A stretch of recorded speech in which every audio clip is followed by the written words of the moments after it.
Bene, sei Valdo? Ciao Valdo. Ciao a Ciao, tutti. ciao Ciao, mi Paolo, senti? tutto bene? Sono Alessandro. Alessandro, Ciao. presenti?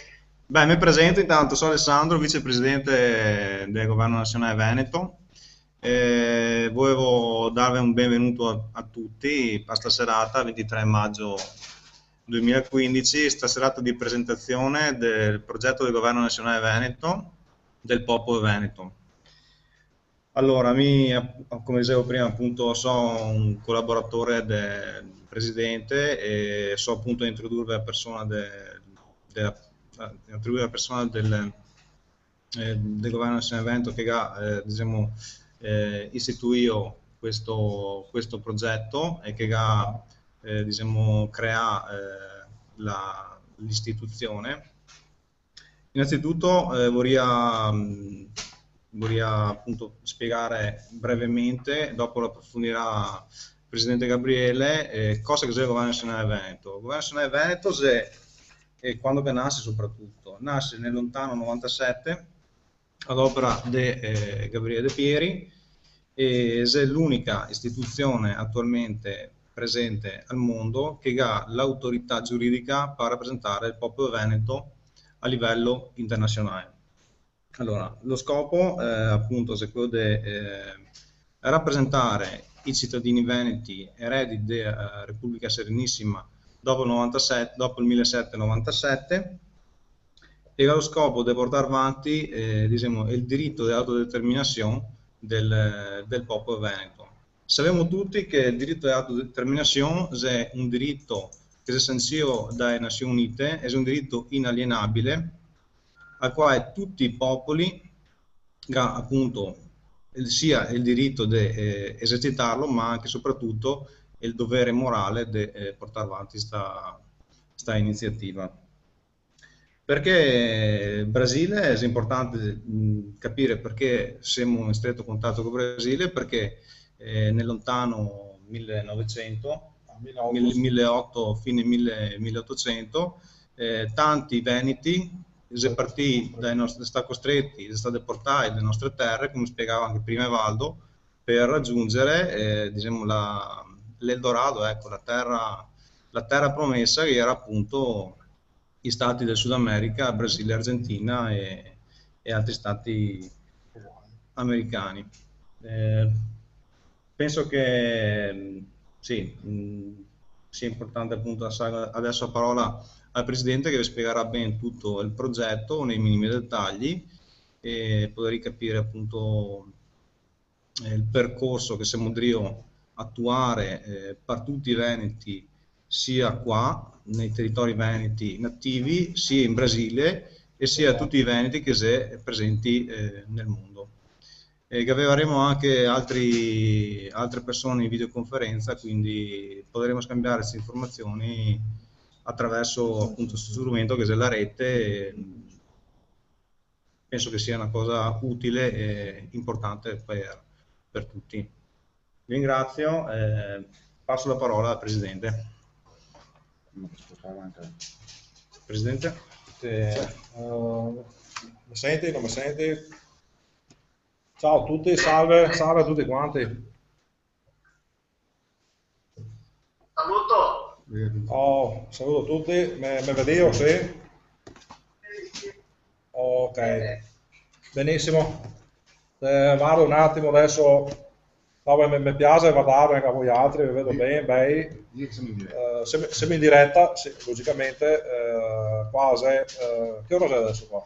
Le 9. Le 9 della sera, perfetto, del 23 maggio del 2015. Allora, ringrazio Evaldo per questa meravigliosa occasione del contatto, del scambio culturale, questa meravigliosa occasione che abbiamo di parlare anche nella nostra lingua madre, che è la lingua veneta. Ringrazio Alessandro che ha fatto la presentazione delle cose che è il governo nazionale Veneto e ribadisco il fatto appunto che il governo nazionale Veneto è un'organizzazione dedicata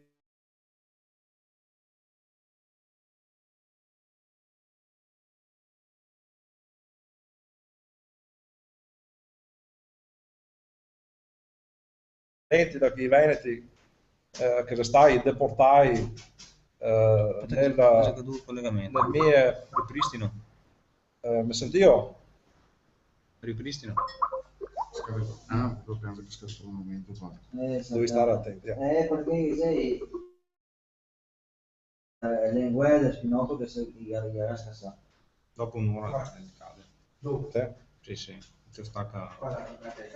No, ti sento io avanti per conto tuo. È vero? Sì. Okay. Pronto? Mi sentio? Sì, pronti. Forse era cascato il collegamento, non so se era cascato il collegamento o no. Sì, le cascate. Oh, perfetto. Adesso come ripristinare tutto quanto, mi dispiace, purtroppo questi sono i inconvenienti della diretta, sulla tecnologia. Beh, fortuna anzi che se, perché appunto abbiamo possibilità di comunicare, no? Di comunicare la nostra fantastica, bellissima lingua madre che, attenzione, come che diceva Valdo prima, da cui ho capito, ciao, da cui ho capito che parlava In portoghese.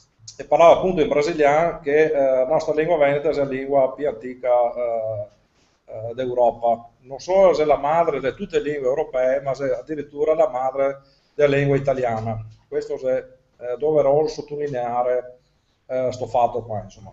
Quindi sei i veneti che ha dato tantissimo, sei i veneti il popolo più antico d'Europa e quindi sei i veneti che ha da ritornare a essere quello che era da prima della caduta del Serenissimo, un popolo praticamente che adesso è il faro della cultura a livello mondiale. Ecco. Quindi guardate se un po' per questo. Riprendo il discorso prima dicendo che dal 1880 che è stata la grande emigrazione, neanche emigrazione, è stata la grande deportazione dei veneti truffati con l'inganno perché da parte appunto dei re Savoia, dei re savoiardi, promettendo praticamente di tutto a sti veneti che ritrovava l'oro, che ritrovava sterminati campi da coltivare, che ritrovava i castelli dorati, tutta questa roba qua, invece non era niente vero, e stai truffati. Attenzione che anche l'Italia, come Repubblica al giorno d'oggi, si è fondata tutta quanta su una truffa. E questo bisogna sottolinearlo e dirlo. Quindi non stiamo a farsi truffare da tutti quanti queste cose italiane che sono in giro, perché sono tutte quante truffe belle e buone. Cosa vuol dire? Noi se riprendiamo appunto da questi veneti qua, e guardate, sì, gli eredi di questi veneti che sono partiti a fine del 1800. Il governo nazionale veneto cosa fa?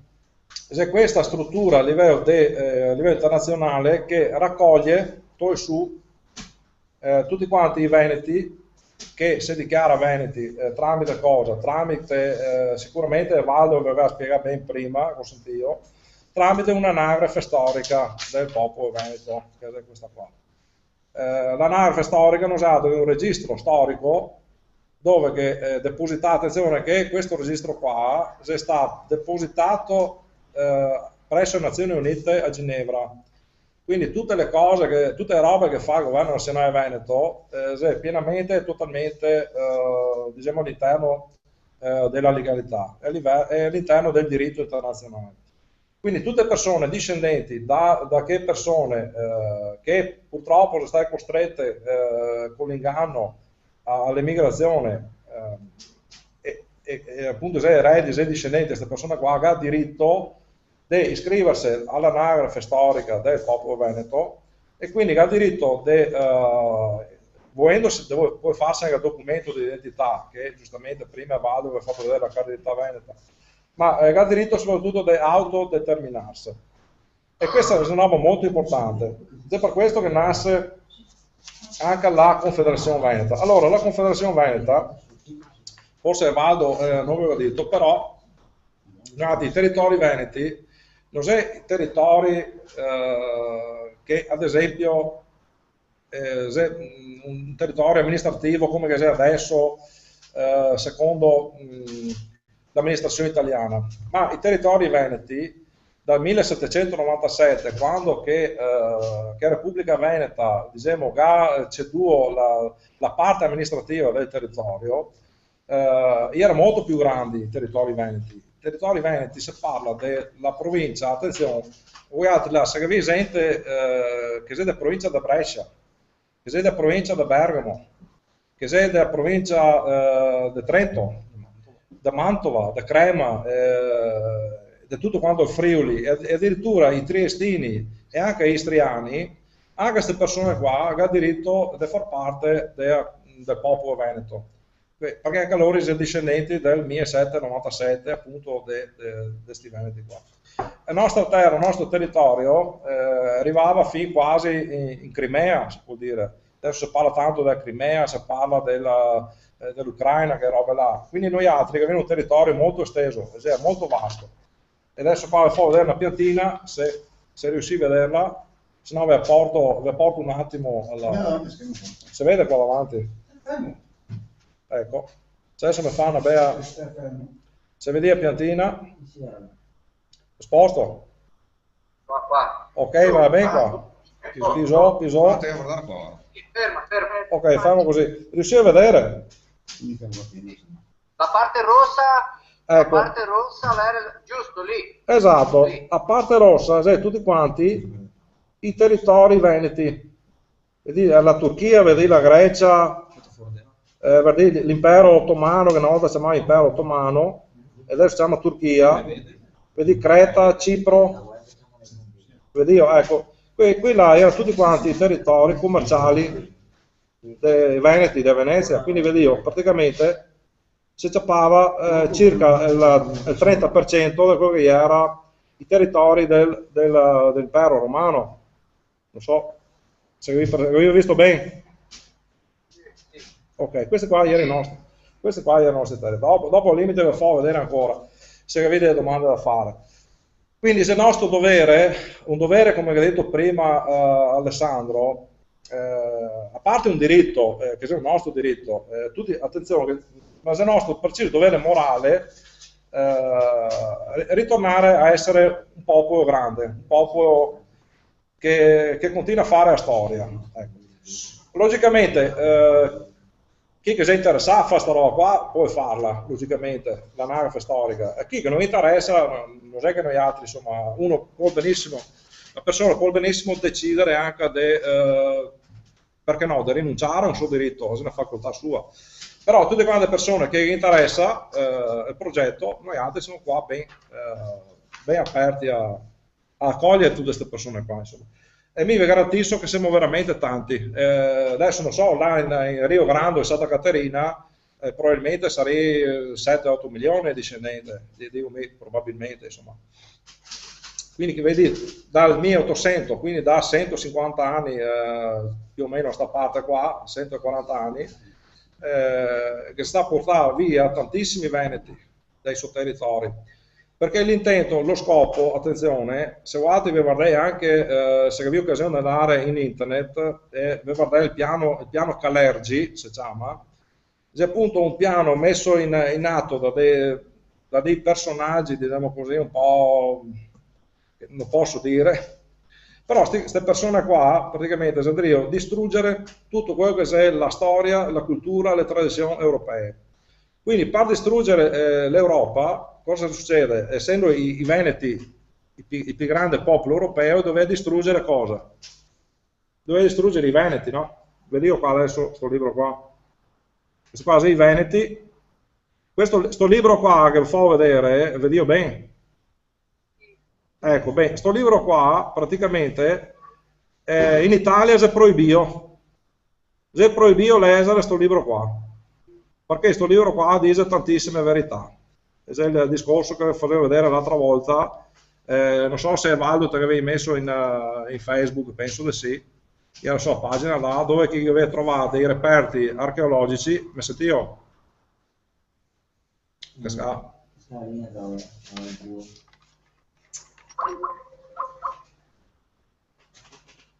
Ma mi vedi da qua o da là?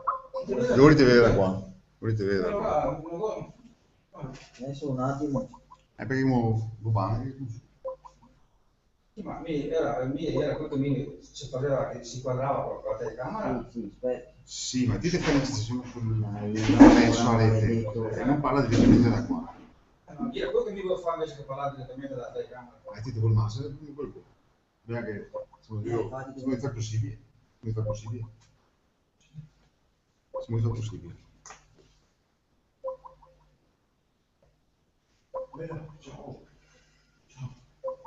Cos'è qua? Sicuramente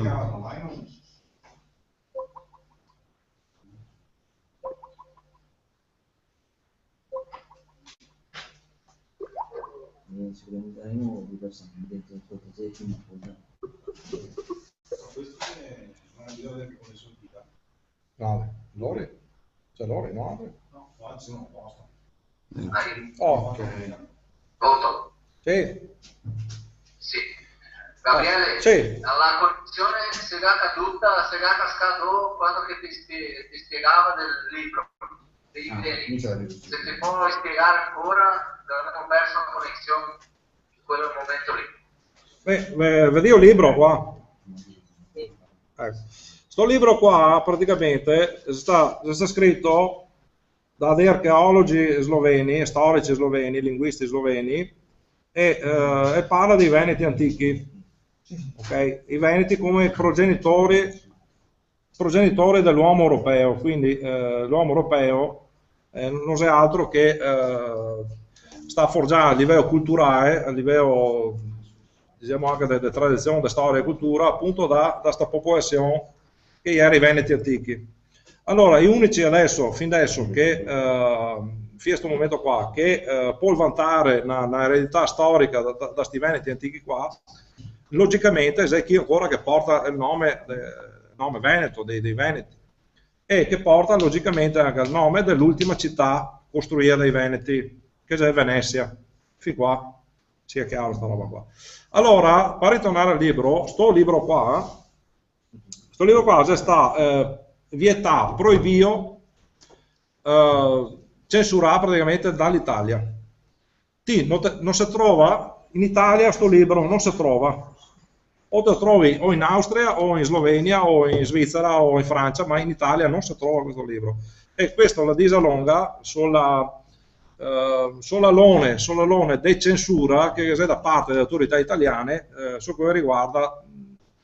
tutto quello che riguarda la parola Veneto, perché non bisogna parlare del Veneto. Chi parla del Veneto mette in pericolo, in serio pericolo, le istituzioni italiane. Quindi anche paradossalmente anche i consiglieri regionali veneti che viene là magari a fare delle visite, che magari viene là come ambasciatori a cultura veneta, in realtà si deve fare dei danni incalcolabili, perché ne porta la vera cultura veneta e la lingua veneta, che è la nostra lingua madre, ma ne porta a fare dei corsi di italiano, che non è la lingua veneta. Quindi cosa succede? Paradossalmente parlando, si deve cavarve a storia e tradizione e a vostra cultura, anche la cultura che parlate è patrimonio nostro. L'italiano, brasiliano, parlate è veneto, capito? Quindi se voi altri adesso crea questa confusione a livello di parole non linguistiche, tacca a farvi dei corsi di italiano, e se Dio praticamente far morire anche la vostra storia, la vostra cultura e le vostre tradizioni, che non è altro che tradizioni nostre riportate in terre lontane, in terre del Sud America, in terre del Brasile. Cioè, avevo capito il senso delle robe. Come che diceva, non so se conosci, darci Luzzato, ecco, come che diceva giustamente, questi qua li fa dei maiani grandissimi. Quindi stai attenti, sta a voi altri a conservare il patrimonio delle tradizioni, della cultura, della storia, ma soprattutto conservare il patrimonio linguistico. Perché attenzione, non è un popolo, se non è una lingua parlata. Dove è una lingua parlata, la lingua veneta che è ancora parlata, vuol dire che esiste ancora il popolo. Quindi attenzione tutti quanti, è fondamentale che noi altri coltiviamo, che parliamo, che riusciamo a trasmettere anche ai nostri figli, ai nostri parenti, ai nostri amici, il concetto della lingua. Questo è fondamentale. Noi dobbiamo parlare, noi parliamo in veneto, cioè italiano, vabbè, ma dobbiamo parlare, dobbiamo continuare quotidianamente, non dobbiamo far vivere la nostra lingua solamente una volta una settimana all'anno, ad esempio da voi altri. Magari è una cosa comune, perché è un patrimonio dell'umanità. Noi la nostra lingua è iscritta all'UNESCO, noi altre le Nazioni Unite magari conosciuto perché appunto abbiamo un patrimonio linguistico, altrimenti noi magari è riconosciuto come organizzazione internazionale. Cioè, capire il concetto, quindi è molto, molto importante l'aspetto linguistico. Bene, detto... Sì. Un attimo fa che il nostro amico Raffaele Casalotto ha qua un libro, guarda se ti vedi bene lì. Italiano. Sì, vedo, sì. Vedo. Ah, bene, bene, buon, fantastico. Questo è proprio un pilastro di Santa Ronda, cultura veneta qua nel Brasile. Benissimo, mi fa piacere sta roba qua, mi fa veramente piacere. Adesso voglio farvi vedere, esempio, vi fa un esempio, sempre parlando a livello culturale, no? È tanto importante la cultura, è il pilastro fondamentale di un popolo e quindi della nazione. Perché dove c'è un popolo, dove c'è una lingua, dove c'è una storia, una tradizione, una cultura, di conseguenza che c'è anche una nazione. Per questo che il governo nazionale veneto si chiama così, perché è l'amministrazione della nazione dei popoli veneti. Questo è il concetto. Esprimerlo in 3 parole, è stato messo questo nome qua, insomma, ancora nel 97. Allora, vorrei farvi vedere un attimino dove che era stanziai praticamente, vi farò vedere la foto un attimo adesso, ma sarebbe utile se vi scaricassi magari anche da internet parti di questo libro qua che vi ho fatto vedere, che è veramente molto molto importante. Qua praticamente andiamo ai albori della storia, andiamo a 10.000 anni prima di Gesù Cristo. Andiamo praticamente a parlare della lingua, andiamo al 2000 a.C., quindi si albori della lingua in Europa, insomma. E questi qua sono tutti quanti i insediamenti dove vedete i puntini neri, dove che era, vedi, questa qua è l'Europa, sopra che è la Scandinavia, ecco, tutti i puntini neri, dove ritrovava praticamente dei ritrovamenti archeologici di tutti quanti i veneti antichi, questi qua erano insediamenti. Non so se vedi, insomma, ecco, il presente, ecco. È molto importante sta roba. Allora, per tornare al discorso della Slovenia, attenzione che avevo fatto dei studi ancora nel passato. La Slovenia non è altro, attenzione, che se ti separi la parola slovo-venedia, quindi se slovo è una parola antica venetica che vuol dire parlante, uno che parla, no? Che ha la parola. Adesso anche addirittura in russo slova si dice parola, no? Quindi slova. E Venedia vuol dire slovenedi, sloveni, parlanti veneto. Okay? Ma no il veneto anche adesso, è un veneto ancora più antico, ancora più arcaico. E vorrei farvi un esempio di una parola che vuol dire tantissimo, è una parola di uso anche comune, che abbiamo in bocca tutti i giorni. Esempio, questa parola qua è ostai. Ostai, cosa vi fa venire in mente a voi altri, ad esempio, la parola ostai? Questa è una domanda che vi fa adesso. Ti e Valdo, cosa penso che vuoi dire ostai? Daga, io e ostarie? No. Ecco. No, ad esempio ostai vuol dire restare, stare su un posto, ostai, no? E qua deriva da una volta che era, non come adesso che sei macchine, ma no, una volta che aveva in via a piedi o col cavallo, col carretto. E quindi sono sti ostai che era le ostarie dove la gente si fermava là per mangiare o per stare là la notte. Da ostai deriva anche apposta, guarda che aveva apposta, si chiamerà Coreos. Si chiama Coreos, probabilmente voi altri, però da noi altri siamo apposta. Allora, una P praticamente messa davanti a parola osta, ostai, quindi P vuol dire postare e sostare, vuol dire rimanere, ok? Boh. Un'altra roba, ad esempio, è ostello, vi è presente l'ostello, osteo, ospedale, l'ospedale, no?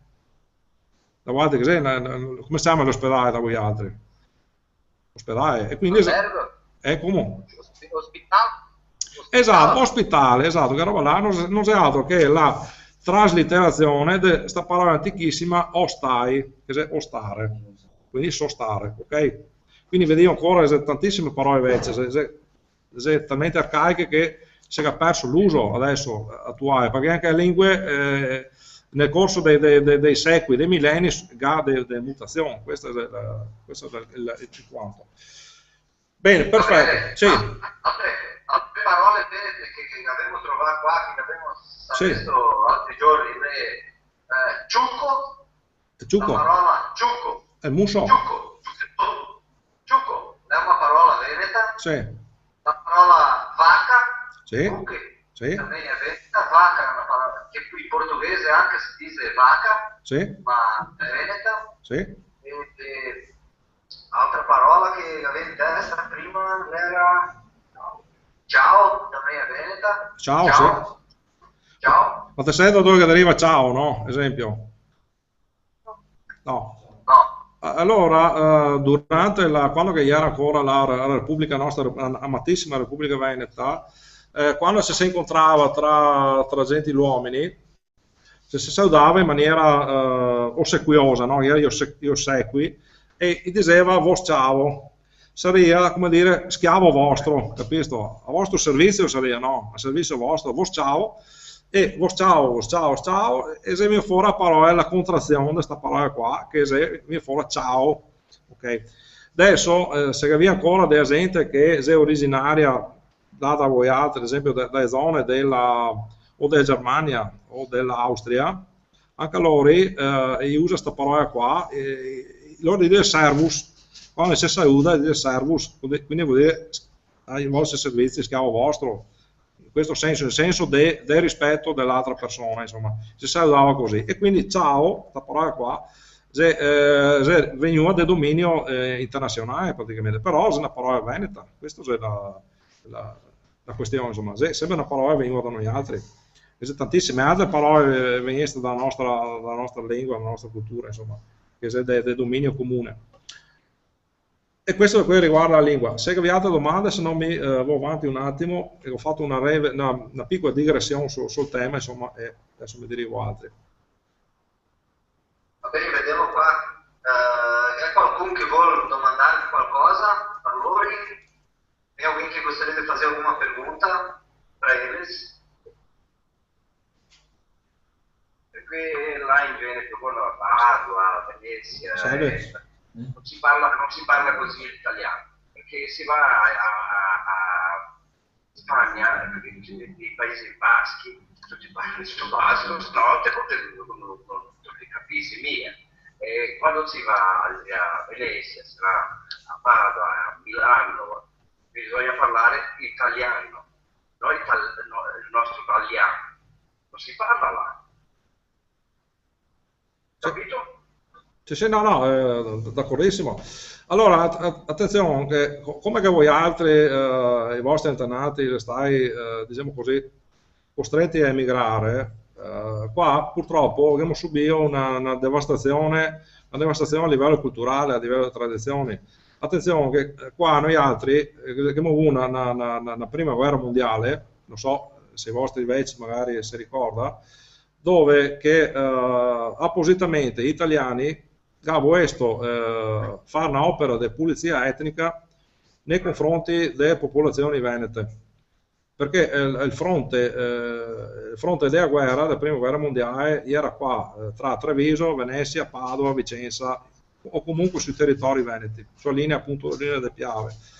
Allora, durante i 5 anni, i 3 anni di guerra che si sta dal 15 al 18, 3 anni di guerra, attenzione, sta qualcosa come 600.000 morti veneti, 600.000 giovani veneti, un'intera generazione dei veneti, dei giovani, è stata massacrata a opera dei Savoia, degli italiani.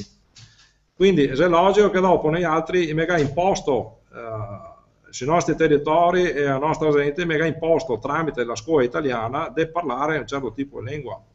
E questo qua è il frutto dei 150 anni di occupazione straniera. Però attenzione, che c'è un'altra roba da dire, che non è il Veneto che è una derivazione dialettale della lingua italiana. ma se completamente il contrario. Allora, attenzione, come che esisteva il venetico, vi parlo del 2000 a.C., quindi 2000 anni prima di Cristo, esisteva la lingua venetica un po' in tutta Europa, e da cui è nata la lingua latina. La lingua latina è nata dal venetico, dal Veneto antico.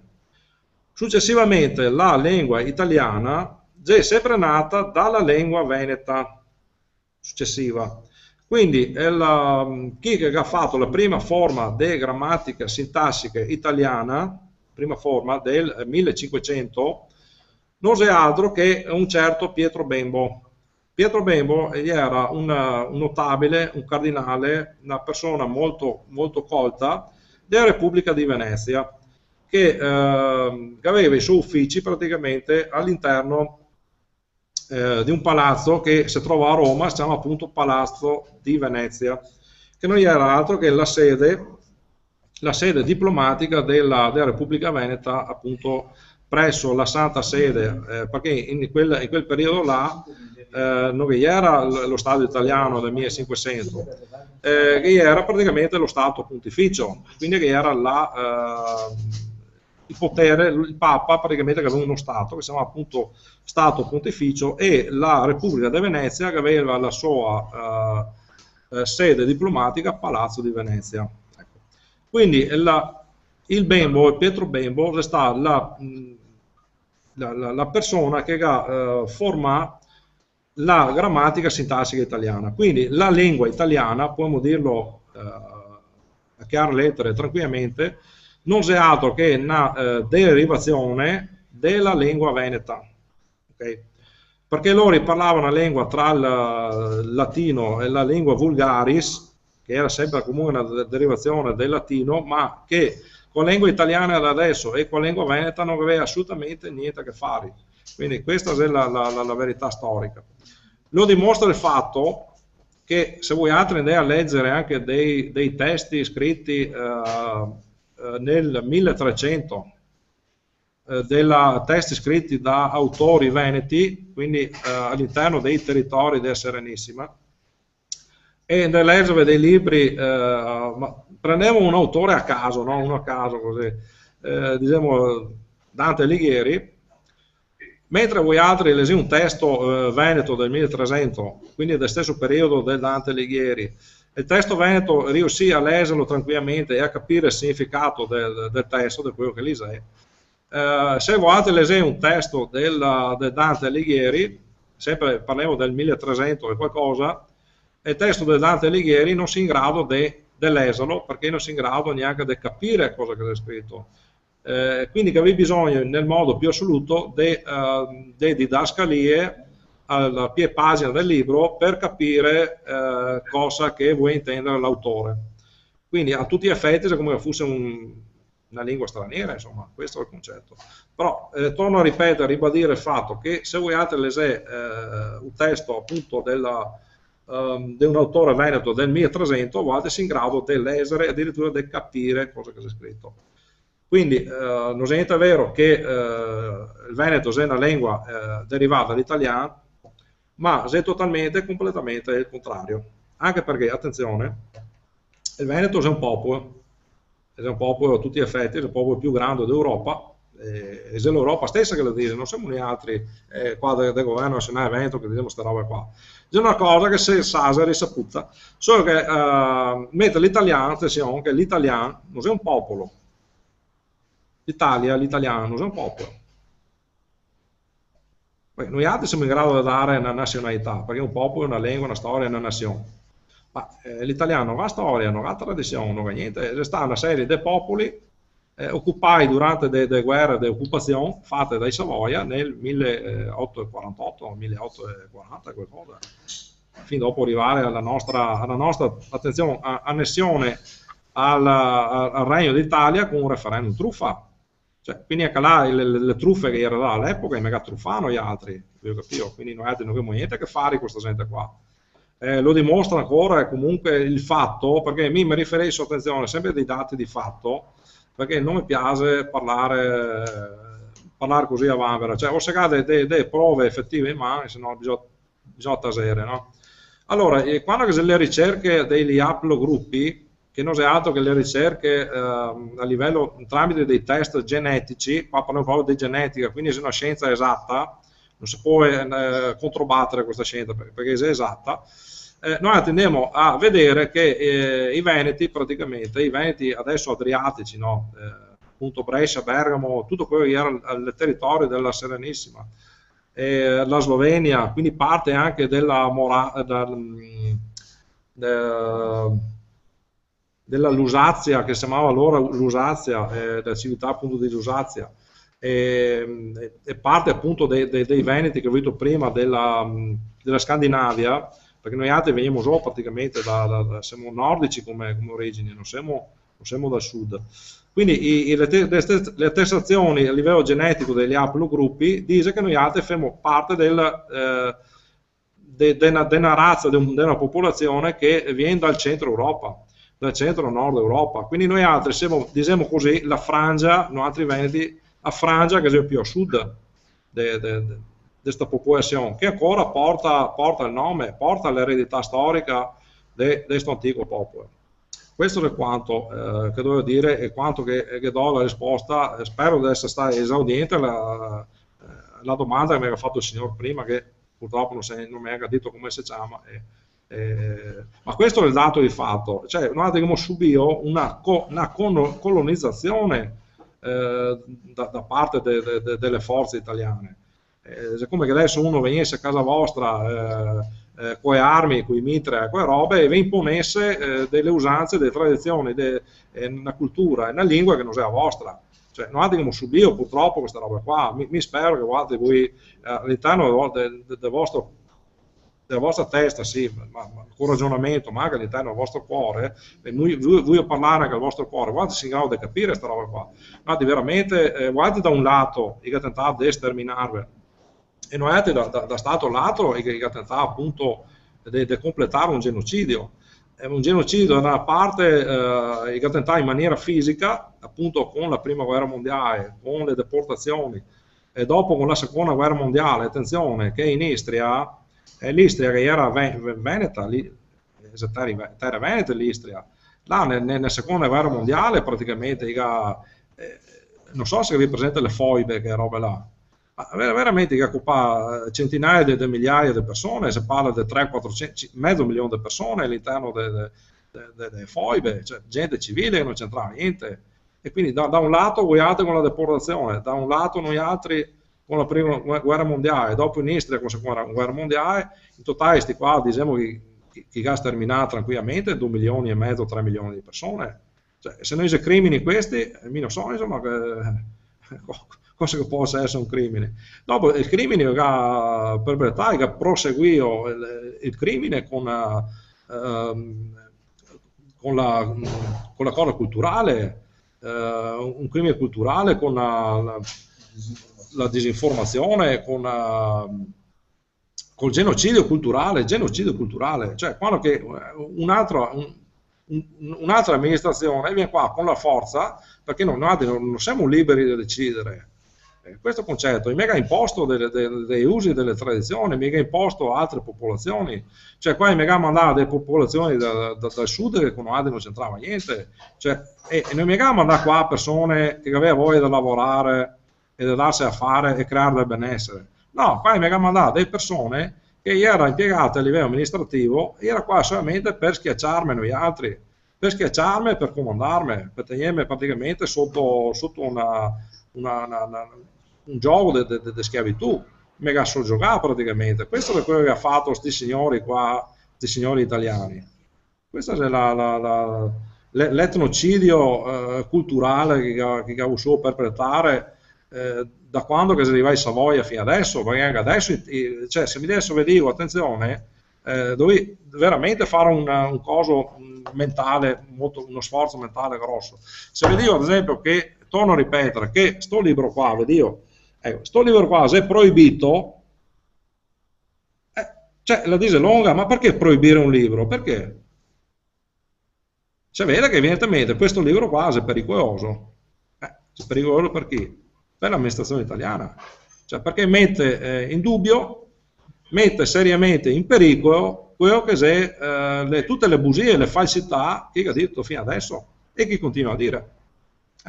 Quindi perché noi altri, ad esempio, come Governo Nazionale Veneto, non mi dà spazio ai giornali, non mi dà spazio alla televisione, non mi dà spazio alla radio, non mi dà spazio a nessuno?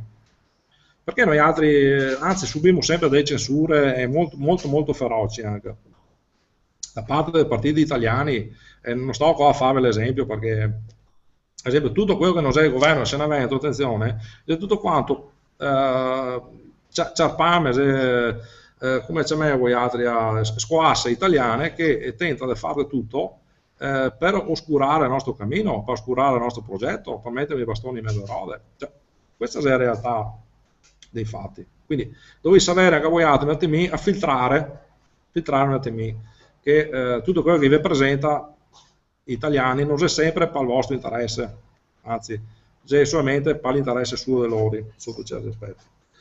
Beh, detto questo, ho fatto una breve digressione sul tema e se vuoi affrontiamo un altro tema. Se avete delle domande logicamente a fare, sono sempre qua a vostra disposizione. Dopo magari da qua un quarto d'ora, mezz'oretta, se vuoi fare una pausa di 10 minuti, magari qualcuno ha il terribile vizio del fumo o che voglia bersi, che ne so, un po' d'acqua o qualcosa, insomma, magari fai una pausa dopo dei 10 minuti, insomma. Ecco, voi a parole adesso un attimo vado a te, insomma. Sì, Gabriele, parlo qua di una roba che da parlare prima, che era delle persone che dei genitori o dei penati sono messi di Brescia, Bergamo, Cremona, Mantua e altri posti. Qua, noi siamo stati che abbiamo sofferto una italianizzazione. Esatto. Una italianizzazione. Che ho detto prima a tutta la gente qua, che la maggioranza delle persone qua, se ti domanda che ti torna indietro con la testa per vedere la storia, tutti quanti che diranno che i nonni sono vignesi del Rio Grande e i bisnonni sono vignesi dell'Italia. Se ti domanda da che parte dell'Italia, nessuno lo sa. Ma parliamo la stessa lingua, parliamo italiano, che è il veneto brasiliano, abbiamo i cognomi della gente che è ancora nel Veneto, se capiamo tutto con la stessa lingua, ma la storia non le mia belle contare tutti quanti per sapere di che regione, di che posto che sono vignesti i nostri antenati. Questa è la difficoltà che la gente non sa, ma non abbiamo colpa di non sapere. Perché è quello che ho detto prima anche a loro, chi che comanda il presente comanda il passato, e chi che comanda il passato comanda il futuro. E oggi il passato e il presente che comanda è l'Italia e il Brasile. E anche per loro qua la repressione, la oppressione, la discriminazione su questo popolo, il nostro popolo qua, è stata matta di tante robe che hanno fatto. Come che adesso che fa 6 mesi che il italiano è riconosciuto come una lingua, adesso che tocca, spieghiamo come invece, che tocca dire che è bello parlare così. Spieghiamo come. Se per tutta la vita loro hanno ascoltato che era brutto parlare così. E adesso prima di morire che tocca dire che è bello parlare così e che tocca parlare ancora. Loro per quel che come che se abbiamo sofferto una italianizzazione, adesso che dobbiamo fermare come che scominciare un altro fenomeno, un movimento che si chiama la desitalianizzazione, che è questa roba che stiamo di fare qua. Che è Casarotto che abbiamo fatto la prima fa 5 mesi in Rio, e questa è la seconda, e così pian piano la gente comincia a capire meglio la propria storia e la nostra stessa storia. Passo. Sì, mi sento io? Perfetto. Grazie Valdo, perché ti hai detto veramente una roba molto, molto bella. Bisogna appunto recuperare le nostre radici storiche. Se non per noi altri, farlo al manco per per i nostri avi, per i nostri nonni, insomma, per gente che veramente ha sofferto tanto, insomma, e ha dato tanto, si è speso tanto questa roba. Bisogna ritornare a fare, appunto, invertire la rotta. Da noi italiani, anche perché ormai, attenzione, guarda che l'Italia è finita, cioè non conta più niente. Adesso tra poco sarà l'Europa e non ci saranno più votazioni democratiche, perché ci sarà un Parlamento europeo, questo il 1° gennaio del 2018, che non è eletto da nessuno che ha eletto questo Parlamento qua, e lo ricomanderà tutto dappertutto. Quindi l'Italia è già un paese che ha il piede dentro la fossa, insomma. Quindi sta a noi altri veramente fare del tutto per recuperare la nostra storia, la nostra tradizione, la nostra lingua, la nostra cultura, tutto quanto, perché noi altri, se noi altri vogliamo, abbiamo veramente la possibilità di cambiare robe su questo mondo qua, cambiare robe là in Brasile e soprattutto cambiare robe qua da noi altri. Però sta a noi altri con la nostra forza, la nostra dedizione e con il nostro impegno a fare in maniera che tutta questa roba qua avvenga, insomma, e accada questa roba qua. Allora, te che già spiegare che è il discorso dell'anagrafe storica, quindi che la gente si identifica all'interno di una determinata cultura, determinata tradizione, determinate radici storiche che abbiamo noi altri, no? Perché ha un diritto che si tramanda da pare in fiore. Come, va bene come che parlo oppure avevo bisogno del traduttore? No, va bene, perfetto, ok. Come che stiamo intendendo ahí más o menos? Sì. Vai, la cosita. Capisci più o meno, casomai dopo... non si capisce. Bravo, mi te prego Evaldo che se dopo se qualcuno non capisce bene che magari ti può spiegare un attimino il senso della cosa, no? Allora, io devo dire che come uno ha una eredità storica dai propri avi, dai propri genitori, no? Di una proprietà materiale che può essere la casa, che può essere dei campi, che può essere la terra, che può essere un'azienda, qualcosa del genere, uno dei genitori eredita anche un qualcosa di spirituale, no? Di ancestrale. Sta roba spirituale ancestrale si chiama sovranità originaria e quindi è il tuo diritto di appartenenza a un popolo, e questo si eredita appunto da famiglia, da papà, da mamma, ma anche dalla comunità da dove ti risiedi, no? Perché questo è il fondamento di un popolo, se è famiglia, dopo se è comunità e dopo in maniera più grande se è nazione. Poi altri si parte della nazione veneta, ma per fare questo, attenzione, come ho ripetuto spesso, per far parte della nazione veneta bisogna dichiararsi. Mi dichiaro e fa parte della nazione veneta, e questo è il nostro scopo. Attenzione che noi altri con questa dichiarazione qua andiamo, non so se spiegare il percorso più o meno come che si articola, che ti spiega? Sì. Okay. Mais o meno sì. Ok, perfetto. Allora, più o meno sì. ok, perfetto. Allora, noi altri con tutte queste adesioni all'anagrafe storica, praticamente viene depositate tutte queste adesioni qua presso la sede ONU di Ginevra, Nazioni Unite, perché noi altri siamo, devo dire, noi altri siamo un popolo che abbiamo diritto di autodeterminazione.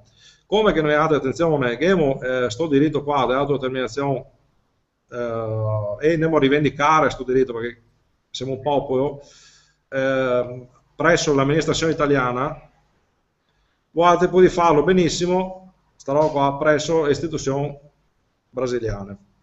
Si può creare sta roba che si chiama Confederazione Veneta, come che è la Confederazione Svizzera, noi altri vogliamo appunto agire su questo piano qua.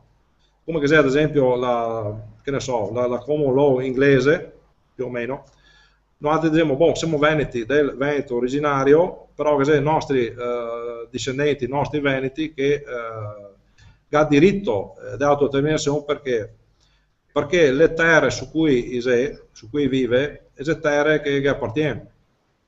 perché voi altri, quando si andai là, non avete fatto guerra con un'altra popolazione per scacciare altra gente. Voi altri terre, esatto, voi altri terre che avete conquistate anche voi altri metro su metro, disboscando a boscaglia, bonificando i terreni, parando via bestie cattive che penso che sia stata là, insomma, qua ad esempio che vengono i lupi, che vengono delle altre bestie, là che arriva altri tipi di bestie, comunque voglio dire che la terra voi altri vi si guadagnata. Cioè, non è che se arrivai là e avevi tutto bello, tutto fatto, tutto pronto, cioè che gente che veramente, quando si arrivai là, sei anche morti da stenti, c'è state tantissime carenze anche alimentari, le malattie, roba del genere, ma una roba in primis, e quindi voi altri, anche voi altri che avete questo diritto qua. Dopo, dovete capire il concetto più o meno, cos'è, del principio dell'autodeterminazione, è questo. Dopo noi altri, unitamente all'analisi storica che portiamo alle Nazioni Unite, siamo di fare un percorso che si chiama, non so se avevi mai sentito, si chiama compliant. E ora, mi sentito? Sì? Ecco. Sì, sì. Allora, compliant. Que o povo veneto sofreu ao longo do tempo sobre essa discriminação, opressão, esse genocídio cultural e humano que o povo veneto sofreu ao longo de todo esse tempo, tem oportunidade de fazer algumas denúncias nas organizações das Nações Unidas para contar esses fatos que aconteceram com esse povo. Então, através do governo nacional vêneto, a gente também pode juntar alguns depoimentos, alguns fatos que aconteceram com as pessoas aqui, como, por exemplo, aqui em Ceará. A minha avó me contou que nos anos de 1945, 46, depois da Segunda Guerra Mundial, Getúlio Vargas, ele proibiu de se falar o italiano aqui no Brasil. Proibido. Bom, proibiu e abriu escolas daí para o povo ir aprender a falar o português? Não. Então a pessoa trabalhar, sim. Desenvolver a sua etnia cultural? Não. E tanto que aqui em Ceará teve gente que foi presa, foi para a cadeia porque estava falando italiano num bar, jogando baralho. Quem são essas pessoas? Luiz Nardi, conhece, Gil? O teu avô. Joaquim Trentin, que era um amigo, estavam jogando baralho. E mais duas pessoas que a minha avó não se lembra. Vicente Rex, pai do seu Dormalino Rex, também foi preso. Foi preso. Nome essa rua. Olha aí, ó. Pai do seu preso. Então, para a gente ver o que aconteceu aqui na nossa cidade há 50 anos atrás, 60, não é pouca coisa. E isso simplesmente ficou no passado. Esses aí que foram, o Luiz Nardo e o Joaquim, foram para Itá, segundo a minha avó, levaram para a cadeia em Itá. Aí no outro dia de manhã foi uma turma lá e disse, solta eles, onde é que já se viu, de mais são tudo de pet, uma fatia, farmacista, dolor, que não leva para... Não, daí soltaram eles no outro dia. Então esses são a opressão que o povo sofreu e que a gente tem a oportunidade de buscar justiça por eles. Através dessa organização governamental que está nessa missão de correr através do mundo, achar os vênetos que ainda existem, que a maioria das pessoas aqui, Gabriele, elas, como eu te disse, a gente foi italianizado pela cultura. Embora a gente fala o italiano, que é 80-90% de palavras de origem vêneta, a gente come polenta, salame, ragiticote, vinho, fortaia, codeghin, tudo comida da culinária vêneta. E só que na nossa cabeça a maioria das pessoas pensa que somos descendentes dos italianos, porque o povo vêneto não foi passado esse vocabulário para nós. Então, para despertar isso agora, é uma nova estrada que a gente está abrindo e vamos percorrer para fazer esse conhecimento chegar até a maioria das pessoas. A minha amiga Sandra, ela pediu para a Sandra, com a Sandra, com amigo, que mandasse tipo fare una copia di quel libro là dei Veneti. o se ti può comprare o spedire qua a Parnanti, che Sì. qua non so dove che lo catene, ma più avanti quando che ti può, un tempo. Che la mia domanda è che tutti qua vogliono vedere il film Leone di Vetro, per capire un po' meglio la storia di come che è stata l'invasione napoleonica e altre cose prima delle grandi migrazioni. Non cos'è la copia del Leone de Vero, no? Del film? Non si può No, trovare. non avevo niente, YouTube, Facebook, niente. Adesso che ho visto là che il film si può comprare. Sì, ho capito. 7 euro.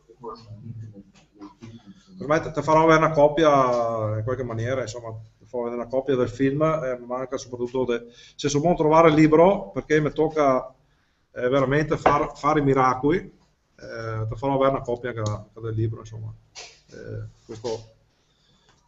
Questo farò l'impossibile dai, per fare questa roba qua. Si può fare un poco di foglie perché si potevano vedere qua e leggere. È tutto scritto in lingua veneta, quel libro lì?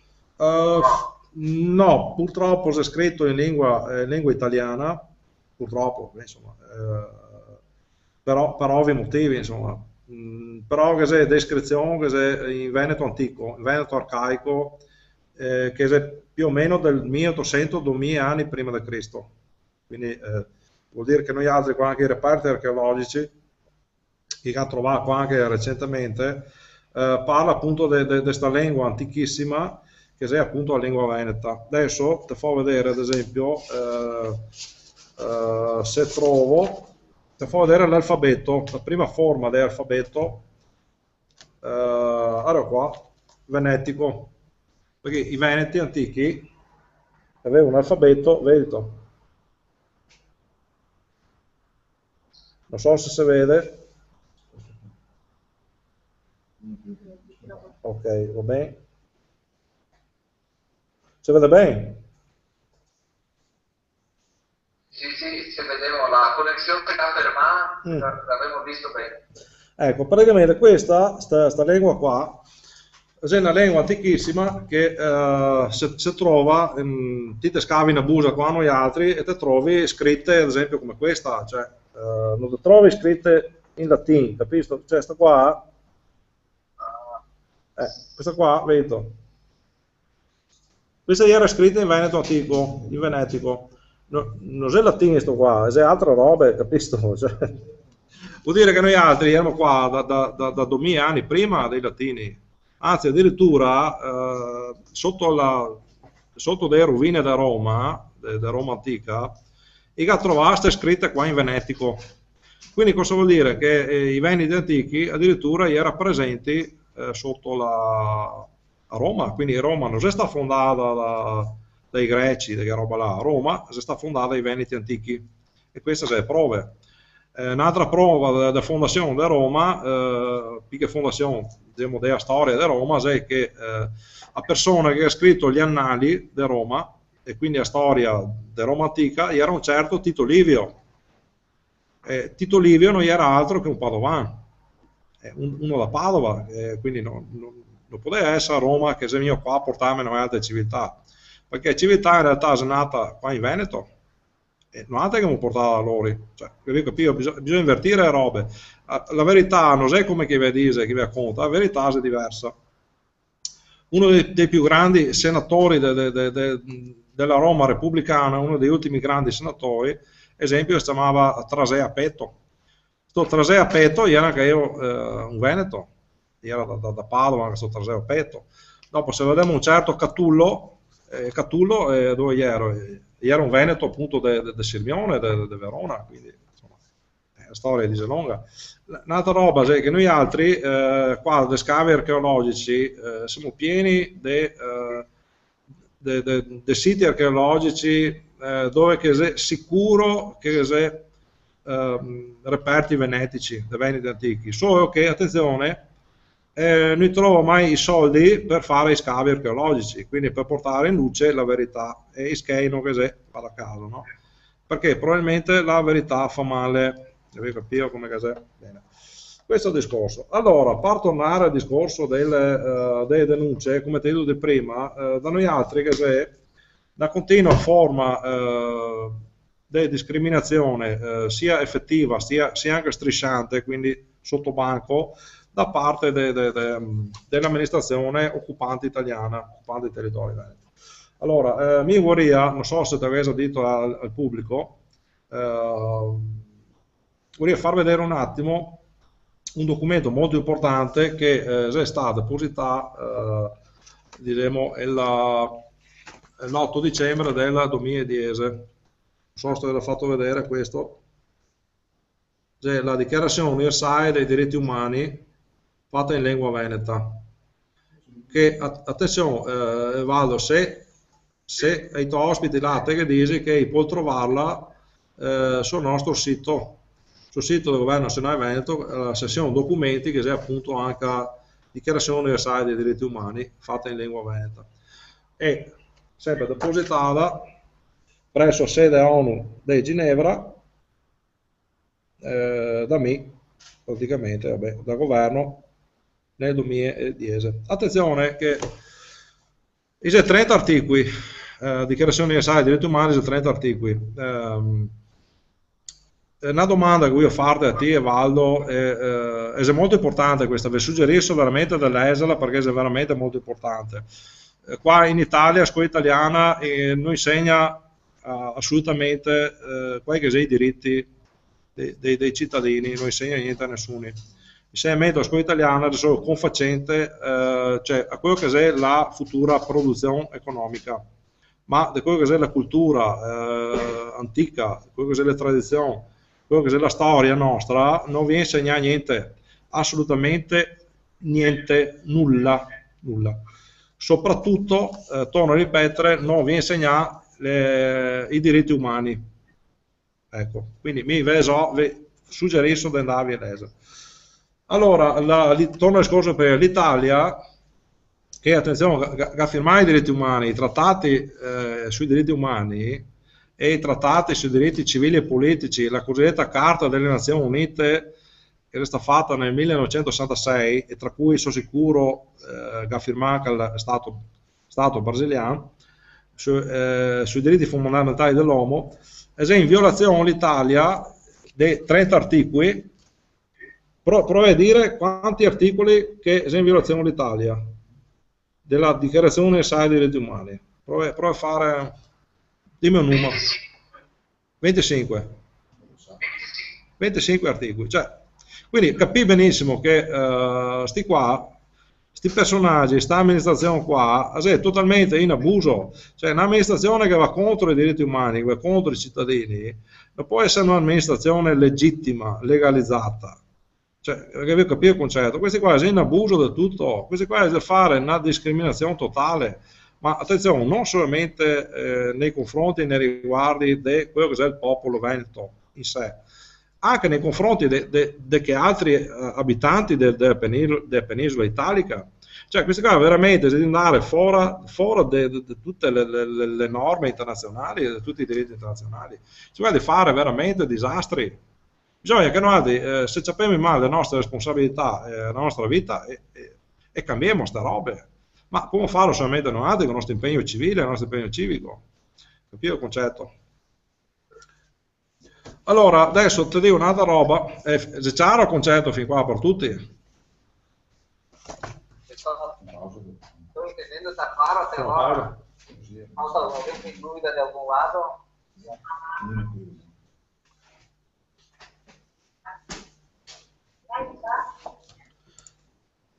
Valdo? Fa 2 minuti. Solo un attimo che avevo una domanda qua. Sì, prego. Dopo vorrei sottolineare, se dopo finire la domanda che rispondo, se vi piacere fare 10 minuti di pausa, così per una sigaretta, un caffè, qualcosa, insomma. Sì, la faremo. Aspetta che domando, sì, ascolto la domanda, dopo le riprendo.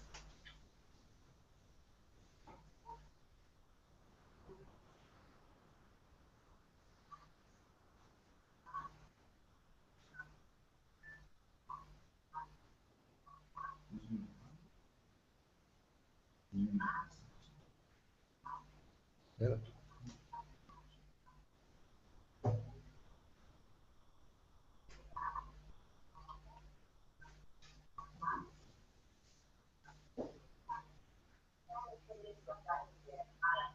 qui, Donna Maria, venga, passa voi.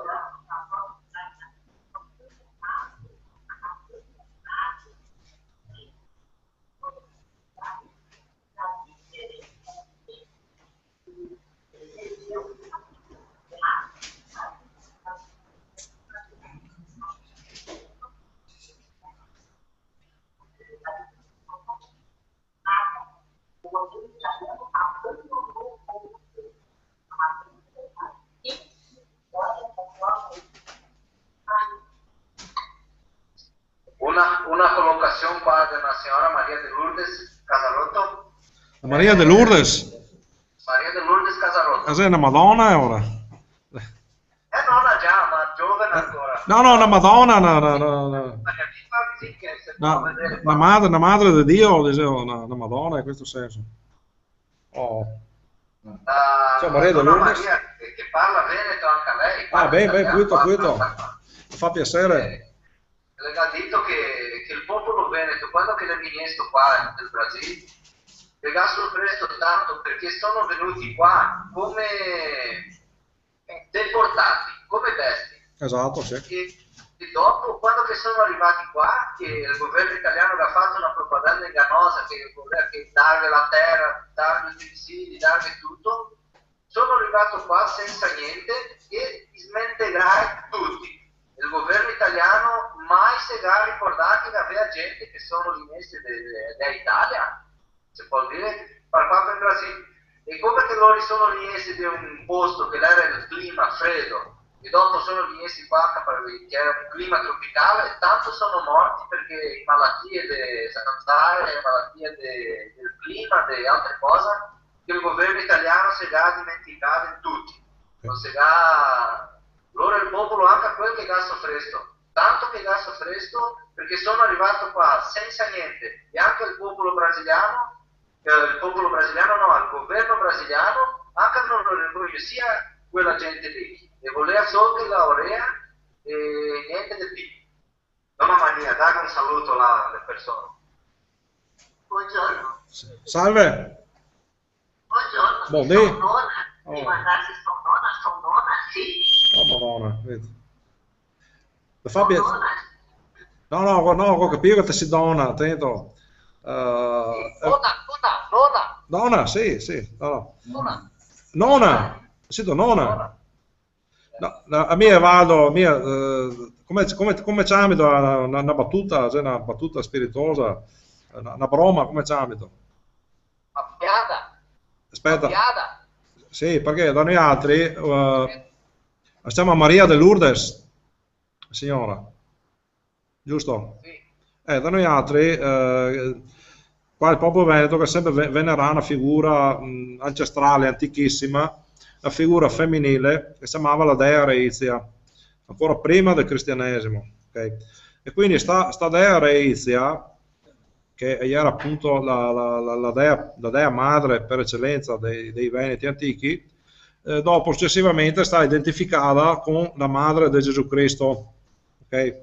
Beh, adesso la madre di Gesù Cristo, noi altri qua, ci chiamiamo a Madonna, la Madonna, capisco? Non so là come che ci chiamiamo voi altri. Ah, vedo, ci chiamiamo guarda Madonna. E ora una che viene qua mi dice che sia Maria de Lourdes, a me mi viene subito in mente Madonna, capisco? E questo è il concetto. Capisco, per fare un po' una battuta, così insomma, ecco. Niente di personale comunque, attenzione.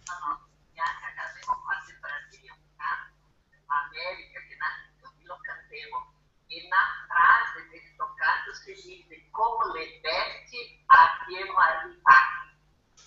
So che per capirla, come i nostri nonni, i nostri bisogni definiti qua, come le bestie siamo arrivati. Purtroppo cara, bisogna ascoltarla, se qualcuno è in grado di cantare questa canzone. Dopo, abbiamo qua, prima ascoltiamo dopo l'intervallo. Okay, abbiamo il gruppo Italiani dei Monti. Ah, beh, attento, no, ringraziami a signora là un attimo, la Maria Lourdes. Obrigado, dona Maria de Lourdes, pelas palavras. Daniele, abbiamo 10 minuti di intervalli per bere un'acqua, sì. per usare una sigaretta. Sì, e dopo ricominciamo il posto qua, col gruppo Italiani dei Monti. Italiani dei Monti, ok, perfetto. Col canto America, e bisogna ricordarsi dei nostri bisnonni. E grazie a loro che noi siamo qua. Esatto, noi siamo con la continuazione storica dei nostri avi, insomma, e dobbiamo portare avanti appunto la tradizione, la storia e la cultura nostra. Attento, voglio dirti, dopo, se riprendiamo, dopo il canto, vabbè, vi spiego un attimo dichiarazione universale dei diritti umani e sta roba qua, insomma. Prego? Ok, se puoi restare un attimo davanti al computer qua perché sono dei problemi tecnici nostri, quindi te parlare un attimo con Sergio un attimo. Allora, fermo che se ritroviamo, adesso sono andate quasi le 10 adesso da noi altri. Davanti che ora è?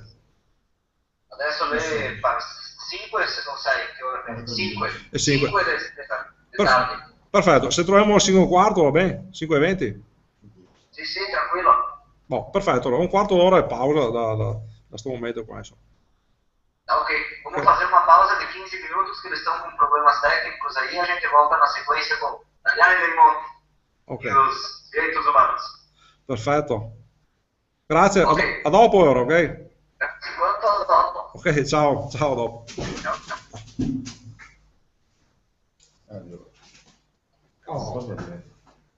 Va bene. Devo passare